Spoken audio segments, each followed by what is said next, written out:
Hey y'all, this is Pure Love Talk Season 2, Episode 7. Today we're talking about street harassment. But before we talk about that, it's been a minute since we skipped last month doing an episode because I was having some really bad migraines. For those who don't know, I suffer from chronic migraines and they really kick my butt, so I can't do much of anything. So we couldn't film then. What else has been going on? I personally have been dealing with postpartum depression.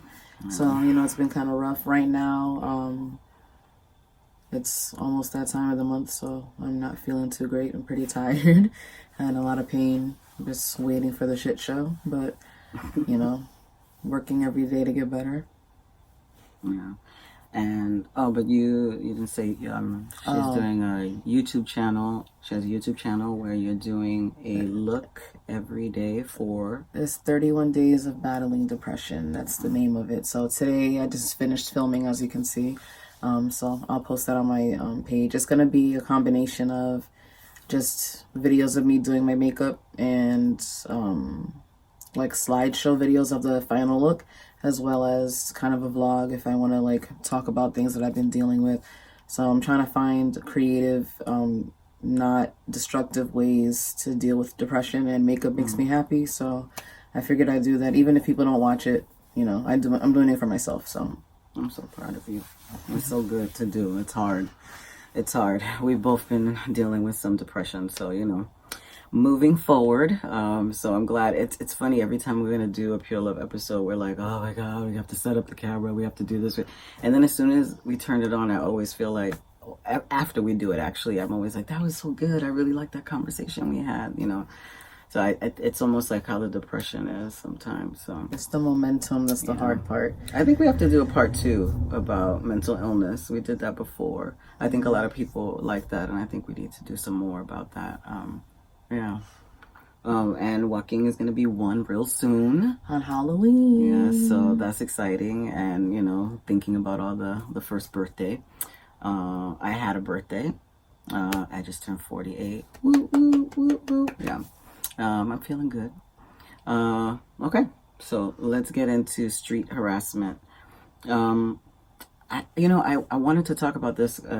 It popped into my head the other day because every time I think about my childhood and thinking about being a little girl, and I'm going to be specific, a little girl, preteen, going through puberty and all that, like street harassment was a significantly huge piece of my life. And it was really intense. And it's interesting. I have such a different relationship with street harassment right now because of how I look. So I could talk about that shift, but it was really a scary thing. Actually, I think for a long time it was so like, you get used to the shit. It was so like normal. And I don't remember when I realized that wasn't normal, but it was scary. And the way I had to navigate the streets and how I had to respond to it and all that. So just thinking a lot about that. And I'm wondering about your experiences and how you think about it now. Well, I've always been aware of it and knew that it was wrong and weird and inappropriate. But, it's been happening to me since, I don't know, I had to be maybe 11, 12, maybe even younger than that, when, older men started to notice me, I guess. Yeah. And I remember always being uncomfortable. I remember hating some guys would be more aggressive than others. Some guys, like, they might try to flash themselves or they might try to grope you. Then there's the people who just like shout obscenities and curse at you and call you out your name and make you feel afraid, like, oh God, are they gonna like attack me or something? And then it's always walking through that group of guys when you're trying to get home and you're like, shit, like, I'm by myself and there's like 25 guys right here, like, so it's always like, are they gonna bother me? Let me just like keep my head down, walk fast, or act like I'm on the phone with somebody. Like, there's always like all these little strategies that we and I hate that we have to do that. Like, oh, put your keys in between your knuckles, act like you're on the phone, cross the street, stay on the well lit, like all these things just to be able to walk home and make it home alive. Like, it's like the whistle, the yell fire. I always remember that because they said don't yell, rape or anything like that because no one would help. It was like if you yell fire, more people are more likely to look out their windows and look at where the the screams are coming from, which is really fucked up. Like, I'm trying to think of like all the pieces to what street harassment looks like. Why does it happen? And I don't know. Sometimes I wonder if answering the question of why, I think people think that that's just the way it is. Like, that's how people talk. And in this, I guess in this instance, it's like cis men. This is how cis men pick up girls, And I keep saying, like, girls because it is that thing when I used to say, like, these older guys were, like, sniffing around me. They were just sniffing around. It's like they notice when you start to bud. Yeah.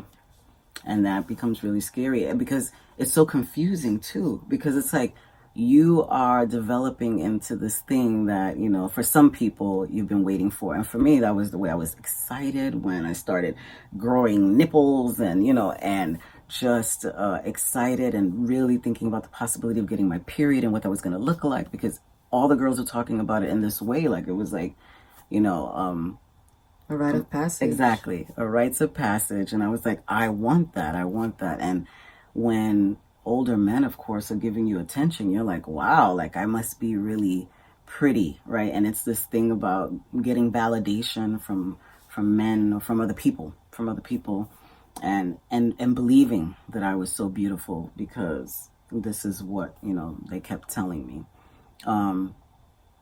Being cornered, being like talked to in a certain way, being completely disrespected, and just thinking about the power dynamics. I think it's something that is not thought about. And I'll give like, what is it? That one instance I remember, I don't know if I told this story before, but I remember many, many years ago, this is when I was very much more looking,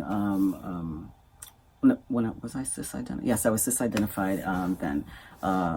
And I am coming home from a club at like 3 or 4 o'clock in the morning, and I didn't feel scared at all, because I was in my neighborhood and mostly Black and Latinx neighborhood walking. And I did that quite often in New York City. You come home from a club, I'm walking, it's, I forget, 3, 4 in the morning. And there's no one outside, but all of a sudden I hear somebody like kind of saying, hey, psst, psst, doing the calling, and I start getting really, really nervous. So I just start walking really fast, really fast. And I hear the footsteps. The guy is like walking faster behind me. He's still calling to me saying, hey, hold up. And then I hear him running towards me. Mm-hmm. So my heart is pumping. I am so fucking nervous. And I don't know, sometimes there are moments where I have been so afraid I couldn't say anything. All I could do was cry.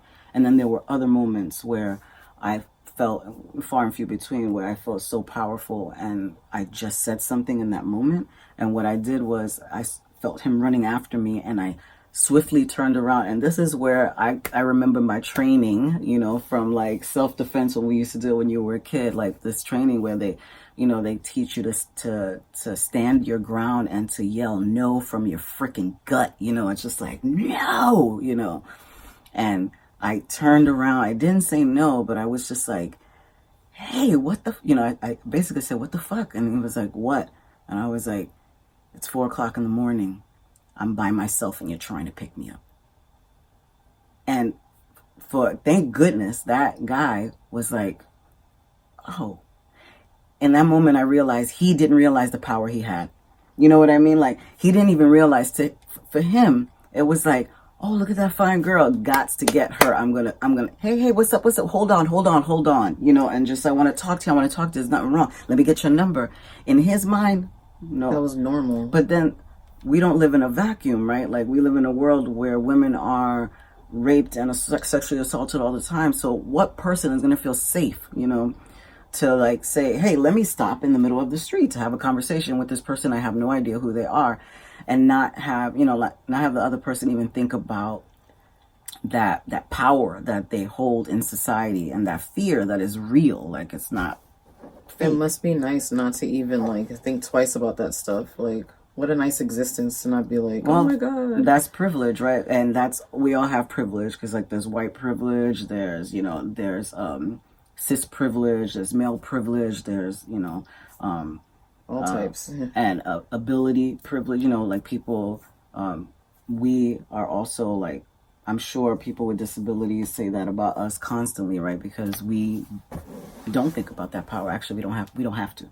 We don't actually have to. So I'm constantly thinking about that, and I'm thinking about Joaquin, you know, like, because we often think about, we only have to talk to little girls about sexual harassment, and it's usually about, this is how it's not like harm reduction approaches, right? Like, don't do this, say this, don't walk this way, do that, you know.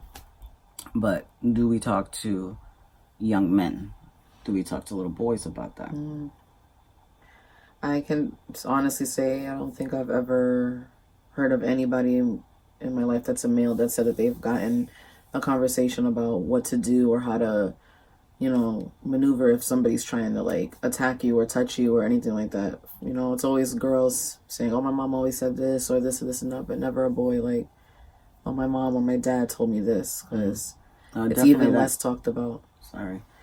I mean, that definitely needs to change, because it always, I mean, I'm like a broken record, but it always goes down to the education and the communication, talking about things, right? Because if we did have conversations with, you know, the children, whether cis boys, girls, trans boys, girls, genderqueer, gender nonconforming children, all children, you know, we need to be having the conversation about what actually happens in the world, right? Like, even talking about what's happening in the world right now with the Me Too movement, all of the documentaries that have come out talking and exposing people who have been harm-doers to children and to women, you know, like everything that's happening. Like, if you are not talking to your children about some semblance of this, there is something wrong, because this is like truly an epidemic, and you know, we're talking about street harassment, and I'm saying an epidemic in terms of like sexual assault or child sexual abuse, but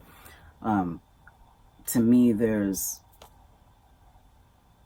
definitely a connection, right? It doesn't mean that if you are a street harasser that you will necessarily rape someone, but that mentality about like women or trans people's bodies that are so accessible, yeah. Right? It is so accessible, and that so it goes beyond even talking about street harassment. It even goes to talking about like women and trans people and femmes are human beings that deserve respect, and you know, so it goes to talking about like just people, like common decency, and I think a lot about like group mentality, right? Like, you know, when you're young, or not, at any age, I guess, when you have enough people around you doing a thing, you know, most people kind of join in that thing without even thinking about it, right? Something they would never do by themselves. Exactly.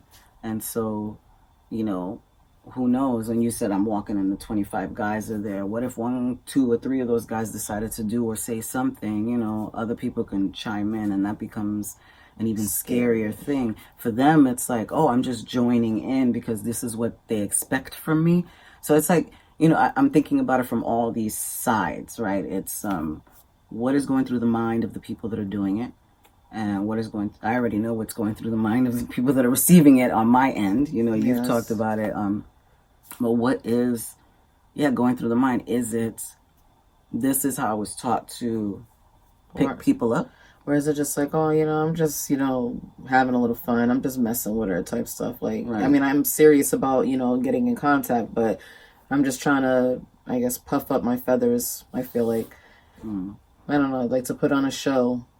Right. I guess they think that that's attractive. Right. And then at the times where, of course, where you turn them down, and you have to have an art to turning them down, because then they can get very upset. I was really good at doing the jokey thing, like, I have a boyfriend, but that's always my go-to. It's just giggle. If I didn't, and then their ego is so good and it's fine.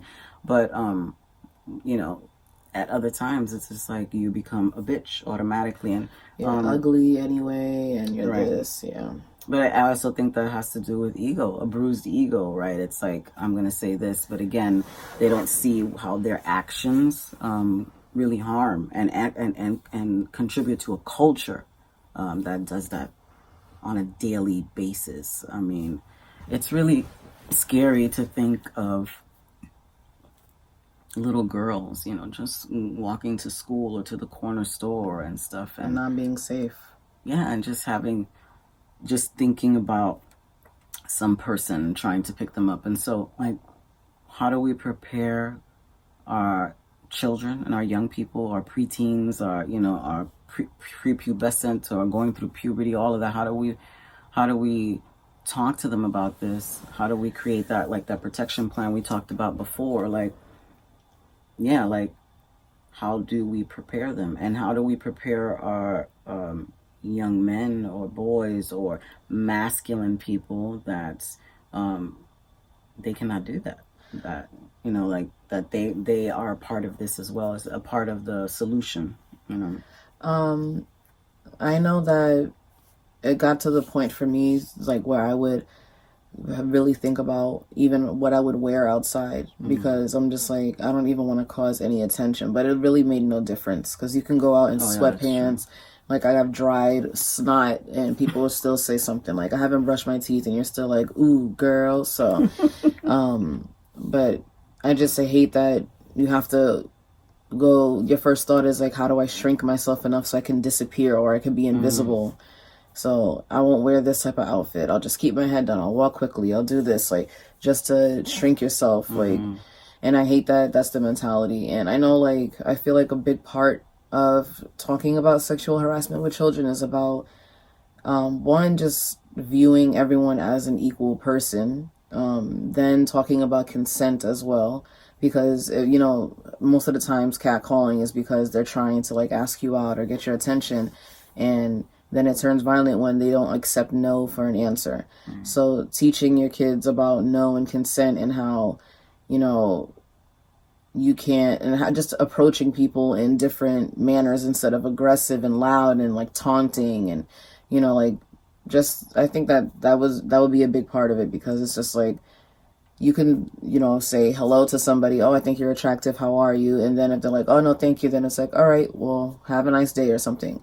It would be a different situation if it was done respectfully, I feel. If people didn't view the people that they're catcalling as objects or less than, I feel like it would be a different situation too.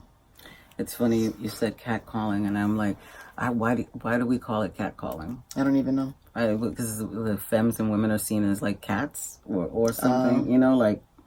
So I'm like, but I know people have used that in an empowering way as well. But you were saying we make ourselves smaller and stuff. But, like, then if you make yourself bigger, right? Like, if you're like, fuck this, I am a fierce ass femme, and I'm dressing the way I want to dress and be who I want to be, and I am going to express my sexuality and not feel like, I have to hide this. Then what happens? You're easy, you're fast, you're this, you're that. Right. You're damned if you do, damned if you don't. All right, so that has to change, right? Because if we're trying to talk about sexuality in this very, like, celebratory, beautiful way, we do, we do have to talk about the good, the bad, the ugly, all of it, because there's a history here. We can't leave our history out of, like, all of it, like patriarchy, sexism, all of these things. But we need to be really, like, addressing these things and interrupting them. Like, really, that's a great way to, like, have a conversation about that. Or any movie you put on ever has some probably harassment or some person trying to pick somebody up that is really, really intense and really uncomfortable, that's a great conversation starter. And it's also become very like, what do you call it? Just normalized in Hollywood about like the harassment and stalking even, right? So it's like interrupting it. And I remember, I don't know if you remember this when you were like 4 or something, we were on the bus and this drunk guy came in and he was harassing this woman who was on the bus. And when I say harassing him, he was harassing her and he was starting to like touch her, and she was clearly uncomfortable and afraid.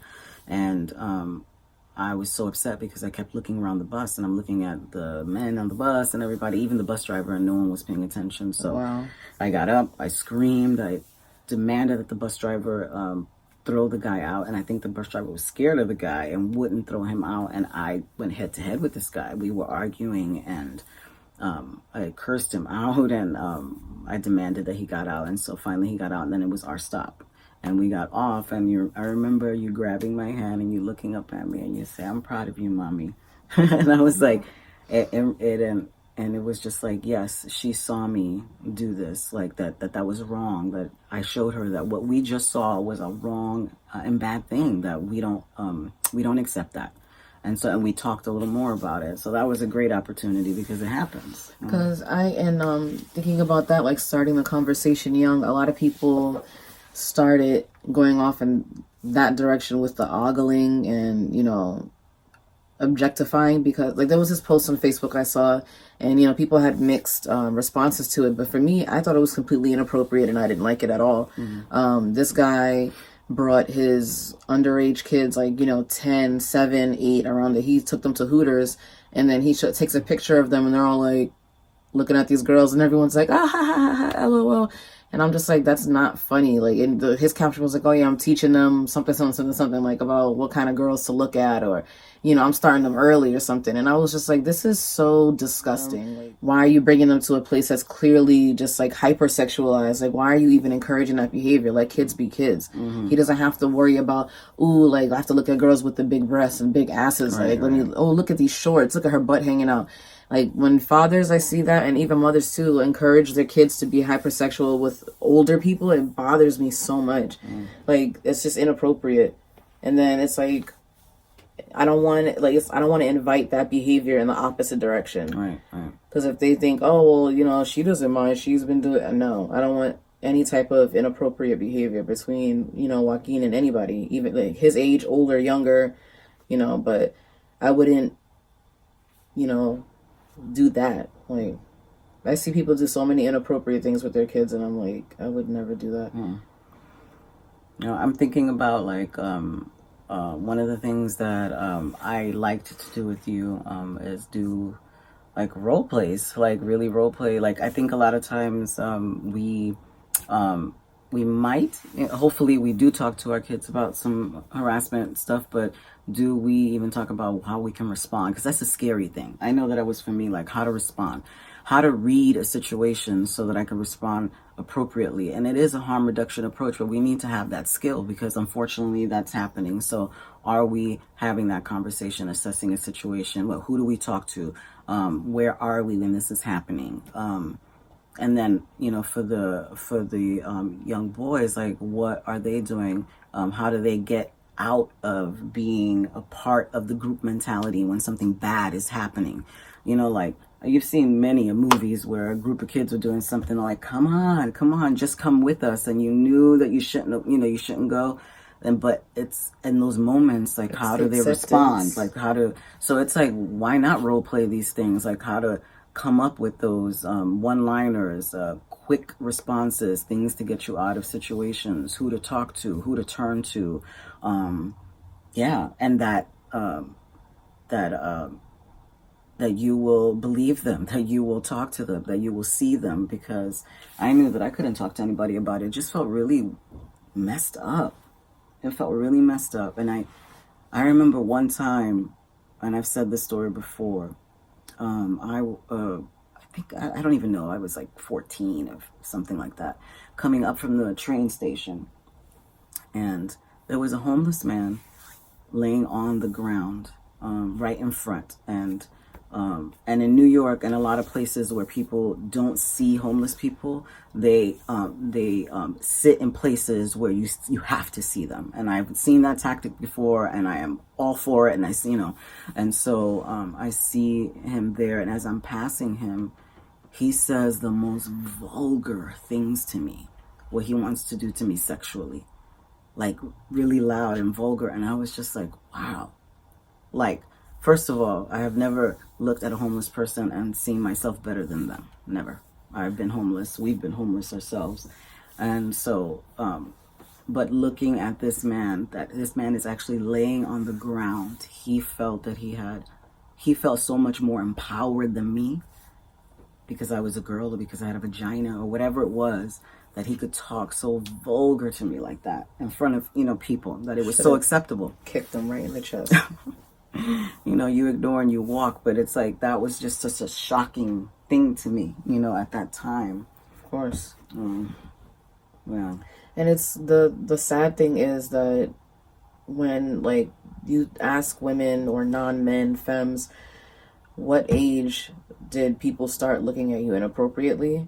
The ages are so young. It's like, oh, I was 8, I was 9. I'm like, what? Like, in 2nd grade, 3rd grade, like, it's like, I'm just like, you're kids. In my head, like, it does not, like, I just don't get it, because I'm like, you're a kid. I don't get how people have this mindset. Yeah, I know. But yes, that's I think it starts just that early. I mean, I see it happening. I see the way people look, and the thing that makes me so sad, the thing that makes me really, really sad is, like, with my taking testosterone and stuff, and I remember right now I've shaved the little bit of hair I had up here and on my chin, and it's made such a huge difference, right? Because I remember thinking that I miss talking to children, because depending on how people see me, when I see a kid as a woman looking at a child, I'm like, oh my God, they're so cute. And just talk. And how old are they? And you can get into a conversation and everything. But now, or in the past, it was just like, why are you talking to me? Like, there's a way in which I'm viewed now, right? But the harassment has not ended. It's just in a different kind of way. It's very interesting because I'm fluid and I kind of flow and wear dresses and sometimes wear makeup and this and that and blah, blah, blah. People see me different all the time, right? So sometimes I'm, they see me straight up, you're a woman, like, or maybe a dyke, right? Like a woman who's a dyke. And then other times they think I am a gay man, a gay femme man. And they also think that I am a trans woman. And so depending on how I'm viewed, that's where the harassment kind of lies, whether it's like teetering. It's like, is it going to be sexual harassment or is it going to be physical harassment? It's just like, what is it? What is it going to be? Or is it going to be both, and it's just, and I think in those instances, I don't know if it has to do with people wanting to pick you up. I think it has to do with the fear of difference. For some people, it's about desire that they can never express. Yeah, there's a lot of underlying reasons. There's not any one thing, but it definitely has to be a conversation to talk, because when your kids go out into the world, when they go to school, when they go to the corner store and all that stuff, it's like they're always walking somewhere where you're not, and those things happen, and they are so scary.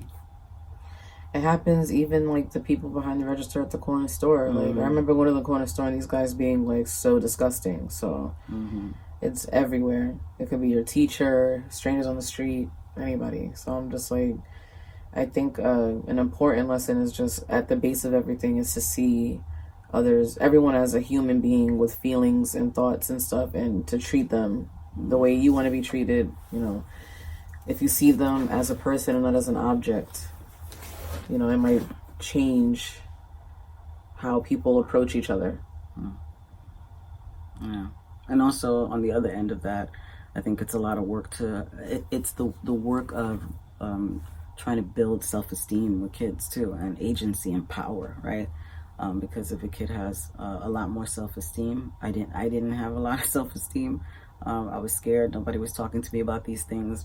I wasn't being talked to about sexuality in any way, shape, or form. So I was just like, what is going on? You know, one minute I'm a little girl, and the next minute I'm like a piece of meat, you know? So a lot of things to talk about. And also, how does this affect siblings, if there are boys and girls, if there is a gender variant child and, you know, a cis child, how does that shift? And that's like really important conversations to have, because if they're together and they are, you know, and harassment is happening to both or one, how to address those issues, right? So I would say definitely role play, communication, you know, tons of movies. Use movies as like conversation pieces. They Ask are the lots best. of questions. Yeah, but self-esteem. I think that's a great builder, and yeah, and just talk to your kids. Talk to your nephews and nieces and grandchildren. Just talk. Yeah. Any last magical words?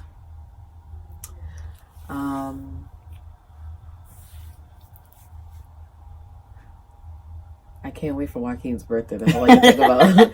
And I hope that we get to like film a non-conventional episode that day where we just like film the party and everything. So we will do little pieces of it. So since you guys have seen our family, let you come to his first birthday party. It's a major birthday. Yes. All right, y'all. Thank you so much. And please, you know, send in questions, like our stuff. Subscribe. Yes. Share everything. Please. And thanks for your support, everyone. Bye. Right. See you next time.